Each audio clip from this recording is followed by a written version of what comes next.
Here's another transformation example. We've got this region. Let's just draw the region so we kind of understand it. X is between 0 and -3, so those are two vertical lines there. And there's a line, the line y equals x. Let me draw my x-axis in there. The line y equals x would just pass through like that. And the line y equals x plus 1 would just be shifted up a distance 1. So we're talking about this region that's a parallelogram. That's not such a bad region to integrate over, but we could actually produce a transformation that would straighten this out. So looking at this, the x is between two constants. That's pretty nice. If I take these two boundaries, I can write them as, let's see, 0 equals x minus y. And rearranging this one, that's going to be x minus y is -1. So it is, I pulled the y over here and took the 1 over there. So x minus y is -1. So I see a good transformation. If we let u equal x, then these will both be lines of constant u, since they're already lines of constant x. And if we let v be x minus y, then these two lines will be lines of constant v, right? This will be the line v equals 0, and this will be the line v equals -1. So there's our idea that u is going to be equal to x, and v is going to be equal to x minus y. When we do that, our region is transformed to this region, where u is between -3 and 0, because u is x, right? And v is between -1 and 0. So let's see, this is v equals -1, and this is v equals 0, and this is the u-axis and the v-axis here. Okay, so we're talking about this integral. Oh, we got nice bounds there. We just need to figure out how much does the area what's the stretching factor in this case. Well, what I can do, since I have it set up to take x and y and turn them into u and v, I can figure out the Jacobian this way. Then its reciprocal will be the correct Jacobian that way. So the Jacobian this way, since I have it solved for u and v, that makes it kind of convenient. The partial of u with respect to x is 1. The partial of u with respect to y is 0. The partial of v with respect to x is 1. And the partial of v with respect to y is -1. So the determinant of that Jacobian is -1. Now what we care about is the absolute value of that. That's the stretching factor, and the stretching factor is 1. So that just means the stretching factor, there is no stretching factor, right? The area of a region over here, once you transform it, makes some parallelogram over here, but the area stays the same. So there's no stretching factor that we have to worry about that, or the stretching factor is 1. Oh, so we can pretty much just change our integral now. We're talking about the integral. U is going from -3 up to 0, and then v is going from -1 up to 0. I need to change my integrand.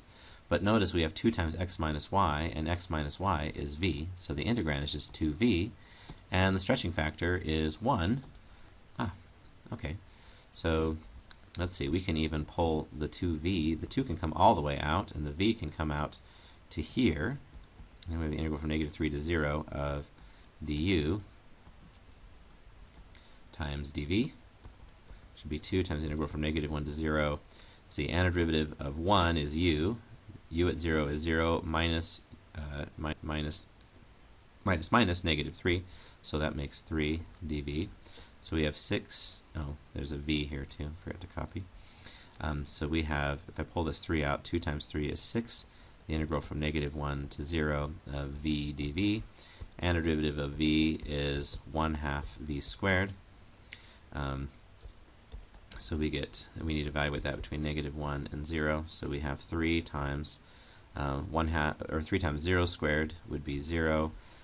Minus -1 squared would be -1. So our integral turns out to be -3. This is a case of a linear transformation. So all of the slopes, right, were constants that were non-varying. So we had this nice linear transformation. in which case when you have a linear transformation, then the stretching factor is always some constant. But not every transformation is linear. Here's an example. We got this region in the first quadrant, and it's bounded by two hyperbolas and two lines. Okay, so let's graph that region so we can kind of see what it is and see if we can pick out a good transformation that will make these bounds a little bit nicer. This first boundary, x times y equals 1, is y equals 1 over x. So we're familiar with that graph. Looks something like this. The bigger x gets, right, the smaller y gets, or the smaller x gets. 1 divided by smaller and smaller numbers gets larger and larger and larger. That's really one branch of the hyperbola. So where the axis of symmetry for that hyperbola is running, well, one axis is that way, right? The transverse axis is this way. Okay, and the other one is y equals 9 over x. So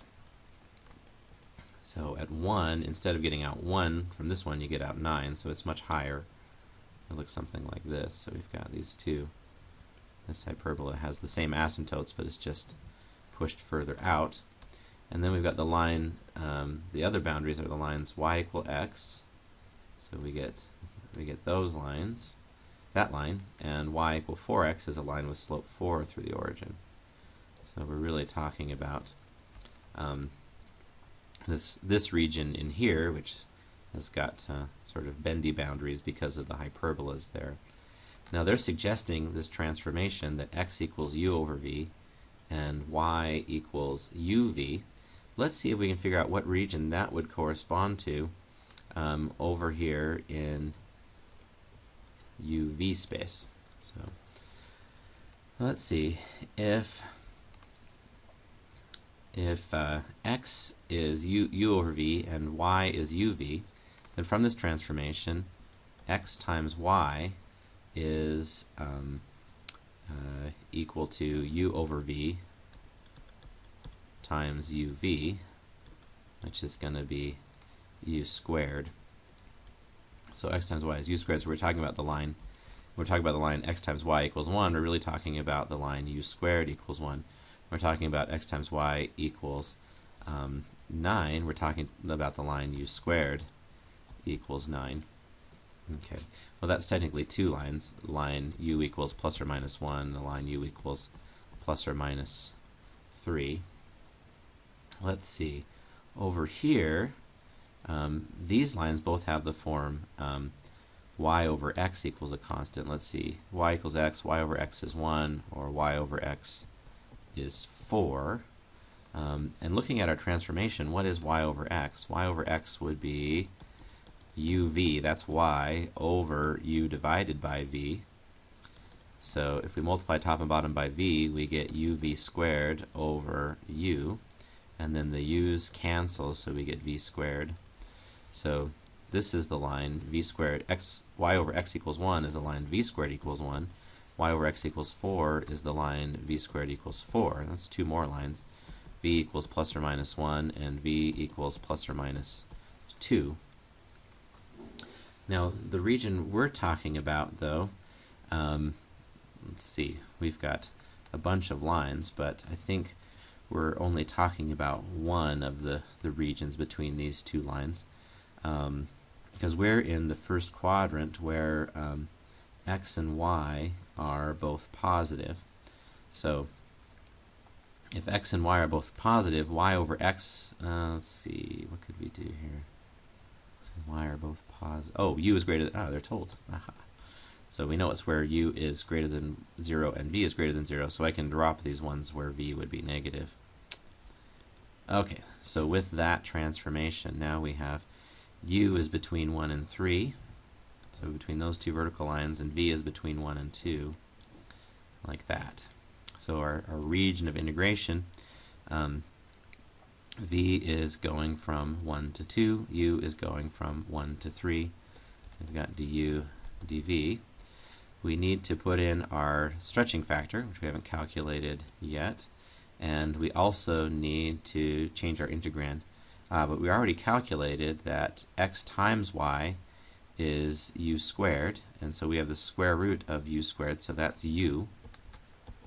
And let's see, y by x is v squared, and the square root of that would be v. So we've got our function transformed into uv space now. We just need to get our stretching factor.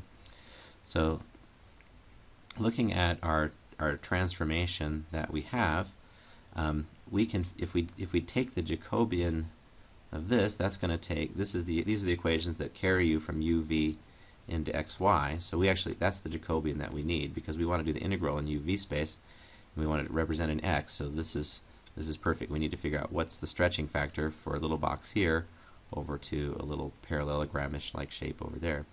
So let's find our first derivative matrix. The partial, we've got x and y, and we've got the inputs u and v. The partial of x with respect to u is 1 over v. The partial of x with respect to v is negative u over v squared. The partial of y with respect to u is v. The partial of y with respect to v is u. So we take this determinant and we get u over v minus u over v. So let's see, because we take v times u over v squared, one of the v's cancels, and then it's minus minus. So we have 2u over v is our stretching factor. So we'll throw that in there, 2u over v. Technically we need the absolute value, but we know that u and v in this region, they're going to both be positive, so we're good there. So we need to do the integral from 1 to 2 and from 1 to 3. V times 2u over v is going to be 2u, and u times 2u over v is going to be 2u squared over v. And we'll do the integral with respect to u first, and then with respect to v. So antiderivative of this with respect to u would be u squared plus 2/3 u cubed over v between 1 and 3, and then integrate that from 1 to 2 dv. Starting to run out of space here, so let's copy this over. So we just need to find, oops, forgot to put bounds on my integral, which were 1 to 2. Okay, so when we plug in 3, we get 9, and then we get plus 27 over 3 would be 9, 2 times 9 would be 18, minus, when we plug in 1, we get 1 plus 2 over 3v, and we need to integrate those with respect to v. So the antiderivative of 9 would be 9v. The antiderivative of 18 over v would be 18 ln v, and antiderivative of negative 1 would be minus v, and the antiderivative of 2/3, so this would make minus 2/3 ln v. Okay, I need to evaluate that between 1 and 2. So 9 between 1 and 2 would be 9 times 2 minus 9 times 1. That's going to be 18 minus 9, or just 9. And then we'll have 18 times the ln of 2 minus 18 times the ln of 1, but the ln of 1 is 0. And then minus v, evaluate negative 2, would be negative 2. And then minus minus v would be plus 1. And then we get minus 2/3 the natural log of 2 plus 2/3 the natural log of 1, but the natural log of 1 is 0. So we're getting close here. 9 minus 2 would be 7 plus 1 is 8. And then, let's see, 3 times 18 would be 54. So this is 54/3 minus 2/3. That would be 52/3 ln 2. So I've taken care of this term, this term, this term, this term, and that term. So there's our answer.